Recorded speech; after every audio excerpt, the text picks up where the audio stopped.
Once we have our data, how else can we analyze it or use it in some way? Well, another way to use data once you have it is to find the measure of spread. The measure of spread basically tells you how far apart your data is or how spread out it is. Now, two examples of the way that we're going to discuss the measures of spread is just focusing on range and quartiles. Okay, there are other areas of measure of spread with data, but this is our area of focus. So the range again is the difference between the highest possible value you have in your data set to the lowest value you have in your data set. So what you do is you subtract the two. Now there is a disadvantage to this in the sense that if it has an outlier, then basically it's going to affect your data because you don't know where most of your data is focused.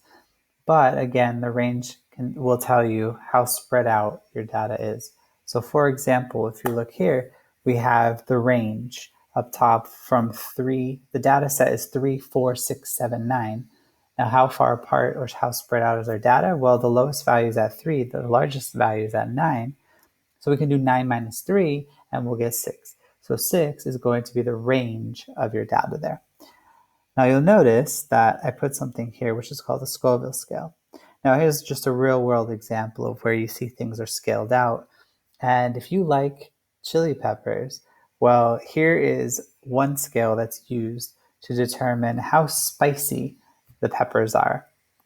So they go from the lowest level of heat, which is a bell pepper, which has no heat whatsoever, all the way up to the Carolina Reaper, which is going to be the spiciest one on this scale that we have here. And then if you look at the scale for the heat units, you can see it goes up to 2 million, 2,200,000.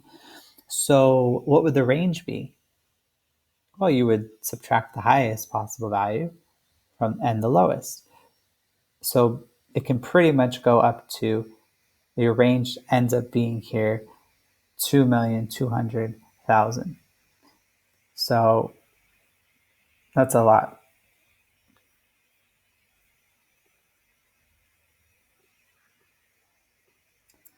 Okay, the next piece is called quartiles. With quartiles, where you can think about the word quart is in there, or quarters, you could think about quarters. Basically, it's dividing the data set into fourths, right?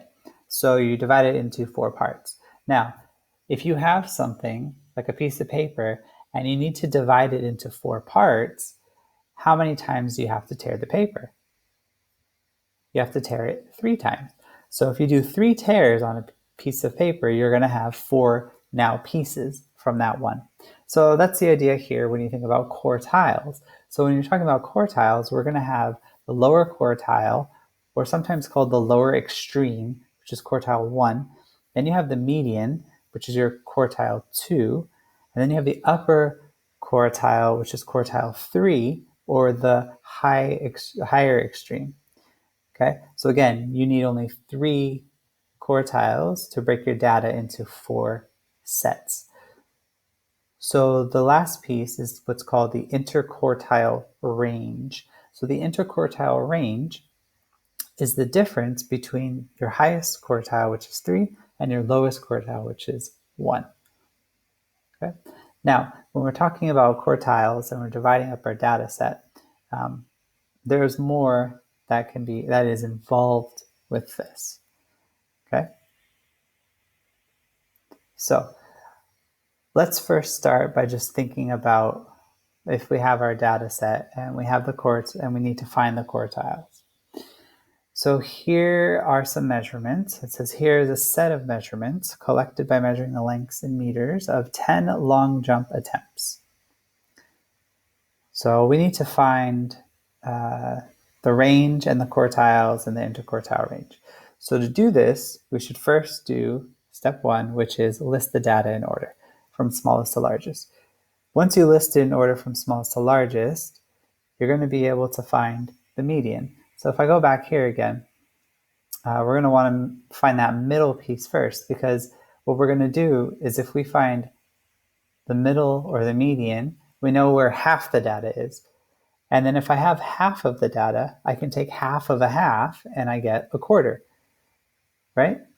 Half of 1/2, so 1/2 times 1/2 would be 1/4. So I'm going to get a quarter. So that's how you can get your quartiles. You take half of your data first, so you find the median, and then now it's broken into 2 parts, so then you can take half of that data set to find where your quartiles are. So let's go through this and go ahead and list the data set. So first we can list it in order, right? So if we list it in order, we have 5.1, 6.7, 7.1, 7.9, 8.2, 8.3, 8.4, 8.8, 9.0, and 9.2. Now we can find our median. And so our median, again, will be right smack in the middle of all this data. Now, how many pieces of information do we have? We have 1, 2, 3, 4, 5, 6, 7, 8, 9, 10. So we have 10 pieces of data. So our median would be right in the middle. But unfortunately, if I crossed off the sides, and I crossed off 5.1, 9.2, 6.7, 9.0, all the way, I'm going to get to a point where I have 8.2 and 8.3. And I can't cross them both off. I have to find what's in between the two of them. So we find the mean to find halfway between 8.2 and 8.3 to get our median. Okay? Then once we have our median, we want to then be able to take everything to the left of it and find the middle value there. So when we're talking about to the left of our median, we have 5.1, 6.7, 7.1, 7.9, and 8.2. That would be to the left of the median. What's exactly in the middle is 7.1. Then you go to the right side of the data set, and you have 8.3, 8.4, 8.8, 9.0, 9.2, and you want to find the median of that set, which if you narrow it down, it's 8.8. So it's the middle half of the right set there. Okay, so now that gives us our quartiles of what we're looking for. We're talking about the range. Again, you subtract the highest from the lowest to get the range. So 9.2 minus 5.1 gives you 4.1. We did the calculations to find the median. We talked about how you find quartile 1, talked about quartile 3. Then you have the interquartile range. Remember, the interquartile range is when you subtract the highest quartile, which is 8.8, the lowest quartile, which is 7.1, and you get 1.7. And then the last question, it says that the interquartile range is the middle 50%. So the middle 50% of jumps differed by less than 1.7 meters because we found the interquartile range. So that's what helps us, because the data set is basically broken into 4 parts. So you have 25%, 25%, 25%, and 25%, because it has 4 parts to it. So it has 4 quarters. So a quarter of each of the data set is split up like that to give you 100%. Now there's something called an outlier. An outlier basically doesn't fit in your data set. So what I mean by that is it's not very close to your data set or grouped together with it. So it's nowhere near the rest of it. Okay, so for example, if we look here at these diagrams, these are outliers. If you look at the number line one, the number that's like 9.5, it's completely separated from the rest of your data set. Everything else is so much closer together. If you look at the residual versus fitted value, notice how there's a trend of the line going down, but then all of a sudden there's this one point that's way up on the top. That's an outlier. It doesn't fit in with the rest of the data set. Another one is where you see the X and the Y value. See how everything's clumped together? And then you have one point that's all the way out there. That's an outlier. Outliers can affect your data set, especially can affect your calculation of your mean when you find the mean of something, also the median.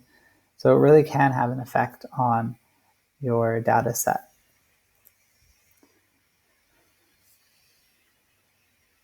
Now, for example, say these are the grades you got on 4 different summatives. Which one of these is going to basically be your outlier? Well, if you said 4, then you'd be right, because if you look at most of your data set, it's twos. So it's 2, 2, 2, right? But then you have that 4. The 4 basically is like an outlier. So most of your data set would be twos. Hopefully that kind of helps.